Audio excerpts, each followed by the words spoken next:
नमस्कार दोस्तों, आप सभी का स्वागत है आपके अपने चैनल स्टेनो अड्डा पे। ये डिक्टेशन 100 शब्द प्रति मिनट से बोली जाएगी। पहले 1 मिनट का ट्रायल होगा, उसके पश्चात मेन डिक्टेशन शुरू हो जाएगी। ट्रायल डिक्टेशन के लिए तैयार रहिए। शुरू। राजस्थान में रविवार को अपनी सरकार की ओर से समाज के वंचित तबके के लिए किए गए कामों को प्रमुखता से प्रधानमंत्री नरेंद्र मोदी ने रखा। उन्होंने कहा कि उनकी सरकार ने वंचितों को वरीयता दी है। वह विरासत भी विकास भी का मंत्र लेकर आगे बढ़ रही है। इसके साथ ही मोदी ने कहा कि अब भारत ने विकसित बनने का संकल्प लिया है। विकसित भारत बनने के लिए भारत का तीव्र विकास बहुत जरूरी है।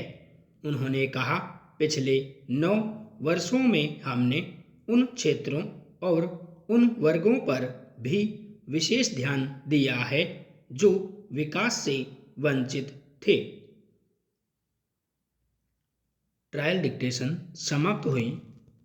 मेन डिक्टेशन कुछ समय में शुरू हो जाएगी। इसकी पीडीएफ के लिए डिस्क्रिप्शन में दिए टेलीग्राम लिंक पे जाइए, वहाँ पे आपको पीडीएफ मिल जाएगी।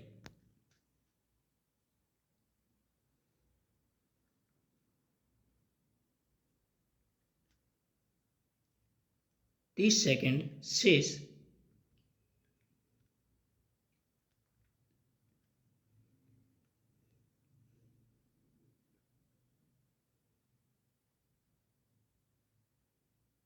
पंद्रह सेकेंड शेष।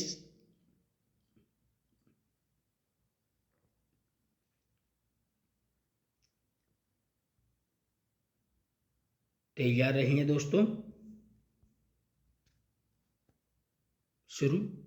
संसद के मौजूदा सत्र में बजट पेश किए जाने के बाद पिछले 3 दिनों से जारी गतिरोध आखिर मंगलवार को टूटा और राष्ट्रपति के अभिभाषण पर शांतिपूर्ण सार्थक चर्चा हुई।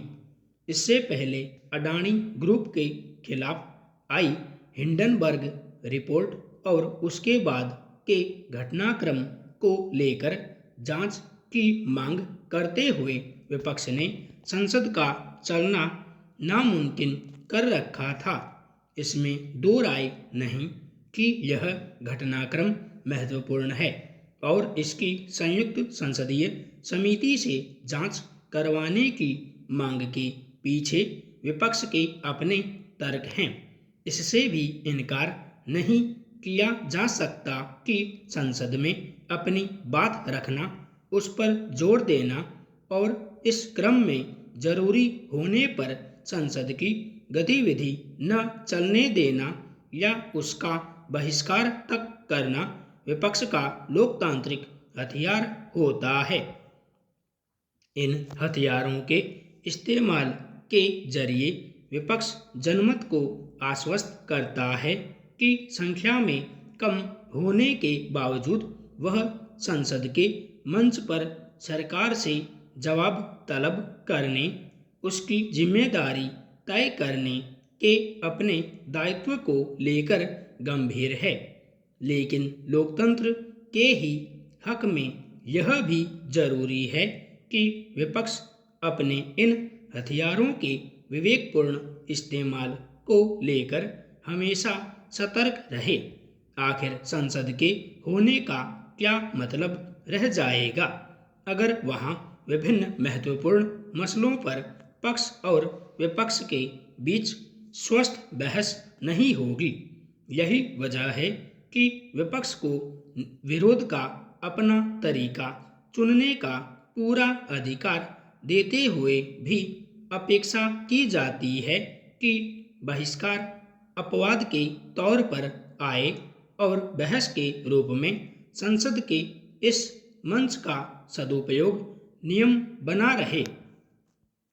व्यापक रूप में देखा जाए तो आज़ादी के बाद से अब तक विपक्ष में चाहे जो भी दल रहे हों, आम तौर पर उन्होंने इस मंच का बेहतरीन इस्तेमाल सुनिश्चित किया है, मगर यह भी नहीं कहा जा सकता कि यह अनुपात कभी बिगड़ा ही नहीं। ऐसे मौके भी आए जब लगभग पूरा सत्र ही विरोध, हंगामे और बॉयकॉट की भेंट चढ़ गया। पिछले 3 दिनों से जिस तरह का गतिरोध पक्ष और विपक्ष के बीच बना दिख रहा था, उसमें यह आशंका बनने लगी थी कि कहीं इस बार भी कामकाज औपचारिकताओं तक सीमित न रह जाए। मगर सोमवार शाम और मंगलवार सुबह हुई बैठकों में विपक्षी दलों के नेतृत्व ने महसूस किया कि राष्ट्रपति के अभिभाषण पर संसद में चर्चा नहीं होने देने से अच्छा संदेश नहीं जाएगा। इसीलिए लगभग समूचे विपक्ष ने तय किया कि जेपीसी की अपनी मांग पर कायम रहते हुए भी वह सदन के अंदर बहस में शामिल होगा। इसके बाद मंगलवार को सदन में कामकाज चला। दोनों पक्षों की ओर से भाषण हुए।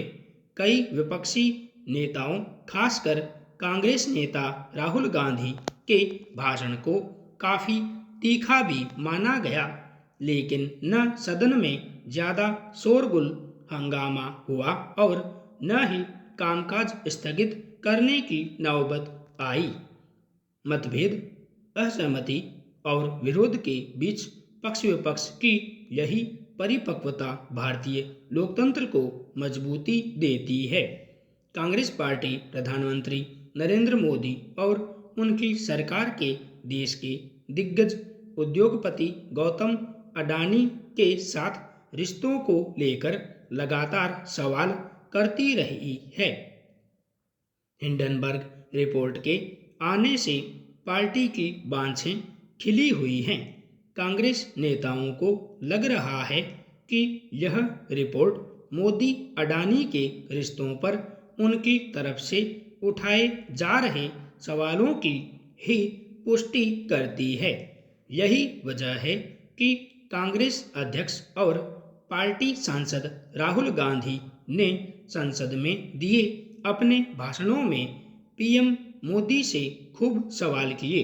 हालांकि लोकसभा की कार्यवाही से राहुल गांधी और राज्यसभा से कांग्रेस अध्यक्ष के भाषण के कई अंशों को हटा दिया गया।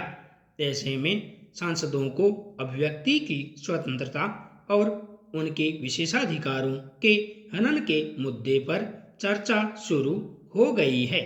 लोकसभा के पूर्व महासचिव ने इन मुद्दों को लेकर उठते प्रमुख सवालों के जवाब दिए।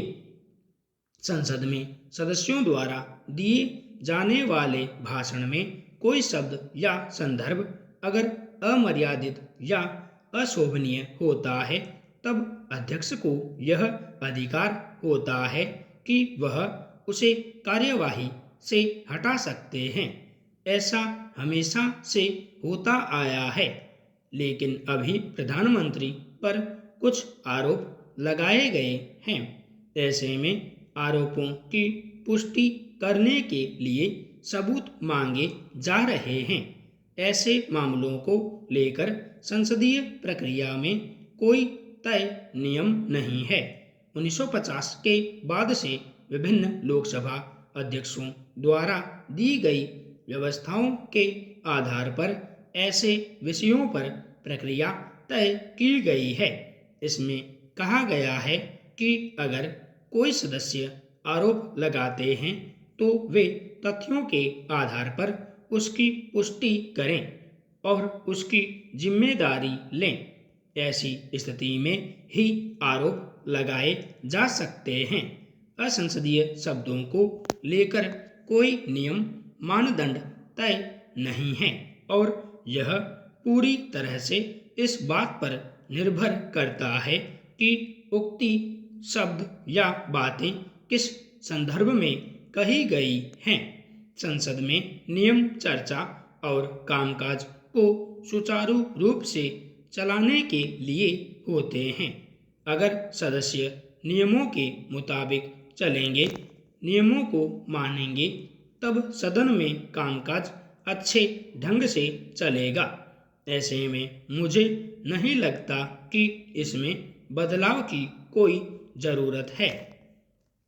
महाराष्ट्र के पूर्व मुख्यमंत्री और शिवसेना प्रमुख उद्धव ठाकरे ने कहा कि पूरा देश समझना चाहता है कि बीजेपी का हिंदुत्व क्या है।